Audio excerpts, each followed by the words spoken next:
போய் வாங்க பாருங்க.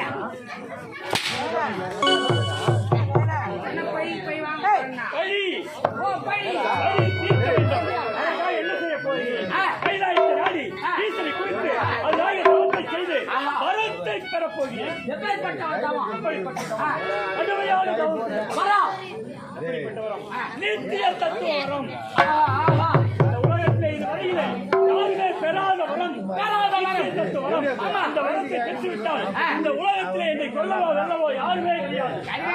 விரைவாக சென்று அந்த முருகனை பேசிட்டு வரலாம். ஆனால் ஒன்று தேவர்களோ சூழ்ச்சிக்காரர்கள். அவர்கள் சூழ்ச்சி செய்து நான் வரம் பெற வண்ணம் தடுக்க நேரிடும். அதனால் என்ன செய்ய வேண்டும்? சீக்கிரமாக சென்று எனது மகன் மணிகண்டன் சொல்லக்கூடிய மணிசேகரன் நான் அழைத்து வரேன்.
தமிழ்நாடு உறவெடுத்து புடி தூக்கி வீர பங்கெடுப்பு நாடு செந்தமிழ் நாடு என்று போதினிலே இன்ப தேன் வந்து பாய்ந்து காதிலே என்ற தெலுத்தமிழால் கொள்ளுப்பாடி தமிழையும் தமிழ்நாட்டையும் மிகப்படுத்தி காட்டிய வாதியார் கொண்டாடு போன்ற மண் போன்ற காலத்திற்க முன்பான் உழவர்களுக்க பழமச்சால் பெரியோர்களும் ஆண்டோர்களும் சார்ந்தோர்களுக்கு நாடு தோதிலும் ஒருவர் தோதிலும் தோதம் என்று கொய்யாமல் என்னங்க அப்படி தோல்வி என்று கொள்கை வேறு ஒருவர் தோன்றியவர் ஸ்ரீராம தவதாரமோ மகாவிஷ்ணு மாதிரி அன்னை மகாலட்சுமி அப்படிப்பட்ட மகாலட்சுமி கலாச்சாரம் மாதவ சபையார் என் அன்பான வழக்கத்தை இருந்தாலும் இதுதான் தேவ உலகம் பொது உலகம் அமர உலகம் என தெரிந்து இந்த தேவ பதவி ஒருவர் அடைவது 100 அசுமதி யாகங்களை செய்ய வேண்டும்.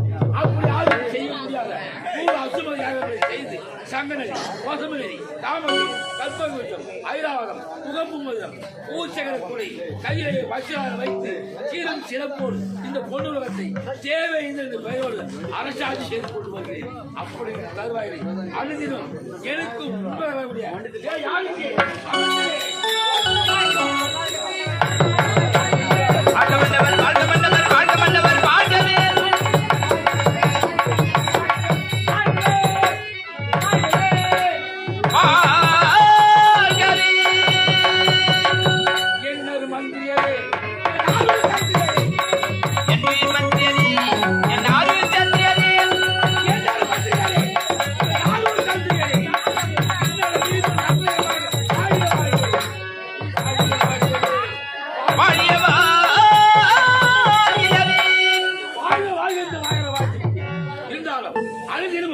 இந்த அரசவைக்கு அரசால் வருவதற்கு முன்பாக வரக்கூடிய அமைச்சர் அம்மா கால ஏற்ற காரணம் கேட்கிறேன். ஆமா மகாராஜா அரசவைக்கு தான் வந்துகிட்டே இருந்தேன். சரி வர வழியில ஒரு பணத்தை ஒரு தூக்கின்னு போனாங்க. போனோம் எந்த வகையிலும் சுடுகாட்டு கொண்டு போயிருப்பாங்க. சரி அந்த பணத்தை பார்த்த உடனே எனக்கு சின்ன சந்தேகம். சந்தேகம் ஒரு மனிதனுக்கு வரவே கூடாது. அதை விட ஒரு கொடிய நோய் வேற எதுவுமே இல்லை. என்ன சந்தேகம்? அப்படிப்பட்ட சந்தேகம். என்ன சந்தேகம்? எடுத்துட்டு போறாங்களே பணம். அந்த பணத்தை எரிப்பாங்களா புதைப்பாங்களான்னு சந்தேகம். அவங்க குல வழக்கப்படி புதைக்க தந்தாலும் புதைப்பாங்க அல்லது எரிப்பாங்க. அது உனக்கு ஏன் சந்தேகம்? எரிச்சா பிரச்சனை இல்ல புதைச்சா பிரச்சனை. அது எப்படி பிரச்சனை? அப்படி புதைச்சா புதைக்கிற இடத்துல பில்லு முளைக்குமா முளைக்காதான் சந்தேகம். இருந்தான் எண்ணு விட்டான். அவனை கொண்டு போய் சுடுகாட்டு புதைச்சாச்சு. அந்த புதைச்ச நேரிலே பில்லு முளைஞ்சா உனக்கு என்ன? முளைக்கிற காஞ்சி போன உனக்கு என்ன நடக்குது? பில்லு முளைக்கலாம் பிரச்சனை சந்தேகம். பில்லு முளைச்சா தான் பிரச்சனை. என்ன பிரச்சனை? அப்படி முளைகிற அந்த பில்ல மாடு மேயுமா மேயாதான் சந்தேகம். டேய் யாரா மாடு பில்லு முளைச்சா மேயுந்தான். மேயாத மாடு எது இருக்கும்? அது சௌகரியம். டேய் அது மேஞ்சா உனக்கு என்ன மேயும்? அது சௌகரியம். என்னடா சந்தேகம்? மேயெல்லாம் பிரச்சனை இல்ல மாடு மேஞ்சா தான் பிரச்சனை. அப்போ அது எப்படி? அப்படி மேயிற அந்த மாடு பால் கறக்குமா கறக்காதா?